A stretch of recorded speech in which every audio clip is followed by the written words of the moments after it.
तो 12 घंटे रोज पढ़ने वाले एवरेज 10 घंटे पढ़ पाते हैं महीने भर की एवरेज। सप्ताह में एक दिन, चाहे संडे का दिन, कुछ नया मत पढ़िए। पीछे का जो अराजक तरीके से पढ़ते हैं कि जब नींद खुल गई पढ़ना शुरू कर दिया, जब नींद आ गई सो गए, उससे बात नहीं बनेगी। एक प्रॉपर शेड्यूल बहुत जरूरी है। वो शेड्यूल कैसा भी हो, आप सुबह 4 बजे उठने वाला शेड्यूल बनाएं या 4 बजे सोने वाला बनाएं, इससे दिक्कत नहीं। लेकिन जो भी शेड्यूल हो वो एक तय हो, निर्धारित हो, जिस पर आप चलते हो। शेड्यूल ऐसा बनाइए कि पढ़ाई का उसमें कम से कम 6-7 घंटे केवल पढ़ाई करते हैं, कोई नौकरी वगैरह नहीं करते हैं, तो कोशिश करनी चाहिए कि लगभग 10 से 12 घंटे पढ़ाई आपकी हो। अगर आप 12 घंटे रोज पढ़ते हैं तो भी महीने की एवरेज आपकी 9.5-10 घंटे आएगी, क्योंकि महीने में 3-4-5 दिन ऐसे निकलेंगे जब आप नहीं पढ़ पाएंगे। कभी स्ट्रेस हो गया, कभी परिवार का कोई काम आ गया, कभी अपना कोई काम आ गया, जाना पड़ गया, कहीं कुछ ना कुछ होता ही रहेगा। तो 12 घंटे रोज पढ़ने वाले एवरेज 10 घंटे पढ़ पाते हैं महीने भर की एवरेज निकालेंगे तो 10 घंटे की पढ़ाई तो एवरेज होनी ही चाहिए यदि आप केवल पढ़ाई कर रहे हैं। अब इस 10 घंटे को डिवाइड कैसे करना है, क्योंकि संकट ये भी तो है ना कि जो आज पढ़ा कल भूल जाएंगे, कल तो याद रहेगा नहीं वो सारा। जो अनावश्यक चीजें हैं उसमें टाइम एकदम वेस्ट नहीं करना है। जैसे अगर आप अखबार पढ़ने में 3 घंटे लगा रहे हैं तो आप टाइम वेस्ट कर रहे हैं। इतना टाइम है नहीं आपके पास कि आप 3 घंटे अखबार पढ़ें, वो भी हिंदी वाले अखबार जिसमें कंटेंट उतना रिच नहीं है कि आपको बहुत फायदा मिलेगा। तो मेरी सलाह ये है कि करंट अफेयर्स के लिए दिन में 1-1.5 घंटा रखिए अखबार सहित। अखबार पढ़ने का शौक है तो पढ़ना चाहिए, लेकिन इस भाव से मत पढ़िए कि इससे आईएएस बन जाएंगे। उसके बाद दिन में आधा घंटा कम से कम रखिए लिखने का। रोज लिखिए आधा घंटा। कभी कभी केवल स्पीड बढ़ाने के लिए लिखिए, जिसमें कंटेंट की क्वालिटी पे बहुत ध्यान मत दीजिए। कभी कभी कंटेंट की प्रेजेंटेशन कैसे करनी है उस पर आधा घंटा काम कीजिए। कभी कभी टाइम मैनेजमेंट करते हुए एक मुश्किल प्रश्न का उत्तर कैसे लिखना है उसी पर आंसर राइटिंग के फॉर्मेट का अभ्यास कीजिए। आधा घंटा रोज लिखते रहेंगे तो परीक्षा में लिखना बहुत आसान हो जाएगा। और जो लोग परीक्षा से 4 दिन पहले लिखने का अभ्यास करते हैं वो साध नहीं पाते हैं। एक लंबा नियमित अभ्यास होगा लिखने का, तभी बात बनेगी। 2 घंटे हो गए। अब जो आपके पास बचे 7-8 घंटे मान लेते हैं पढ़ने के बचे हैं, उनमें कम से कम 5 घंटे पढ़िए नया।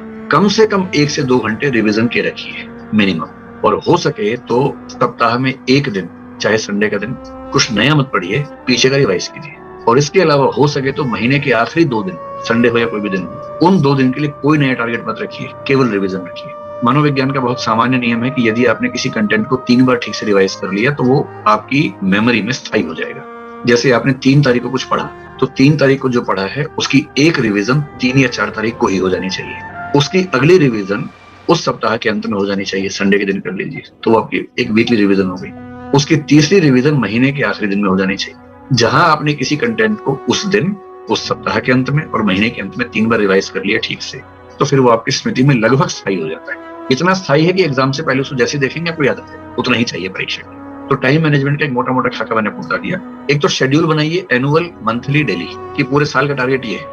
साल के टारगेट को महीने में बांट के देखेंगे तो जनवरी में ये, फरवरी में ये, मार्च में। फिर महीने का टारगेट ध्यान में रखते हुए डेली टारगेट बना लीजिए कि आज मुझे इतना पढ़ लेना है। मैंने आपसे पहले ही कहा कि शेड्यूल मानवीय बनाइएगा, बहुत मुश्किल मत बनाइए, वरना क्या होगा 2 दिन आप शेड्यूल पे चलेंगे फिर हाफ के बैठ जाएंगे, उसका फायदा नहीं है। उतना ही रखिए जितना सामान्य रूप से संभव है और मनुष्य बने रहने का सारा रास्ता निकालिए। हंसी मजाक, मनोरंजन, दोस्तों से बातचीत, खेल कूद, सैर, इस सब का समय जरूर रखिए, वरना शेड्यूल चल नहीं पाए। पूरी बात का सार 24 घंटे में से केवल 10 से 12 घंटे पढ़ाई को देने हैं, बाकी 10 से 12 घंटे या 12-14 घंटे बाकी चीजों के लिए। जो 12 घंटे पढ़ाई के लिए हैं या 10 घंटे पढ़ाई के लिए हैं, उनमें से 1.5 घंटा करंट अफेयर्स अखबार सहित, आधा घंटा कम से कम लिखने का अभ्यास प्रतिदिन, ये 2 घंटे हो गए। 2 घंटे कम से कम रिवीजन के रोज, सप्ताह में 1 पूरा दिन और महीने के अंत में 2 पूरे दिन अलग से, यानी कि महीने में 6 दिन रिवीजन के रख लीजिए। बाकी 24 दिनों में रोज 5 से 6 या 7 घंटे नया पढ़िए।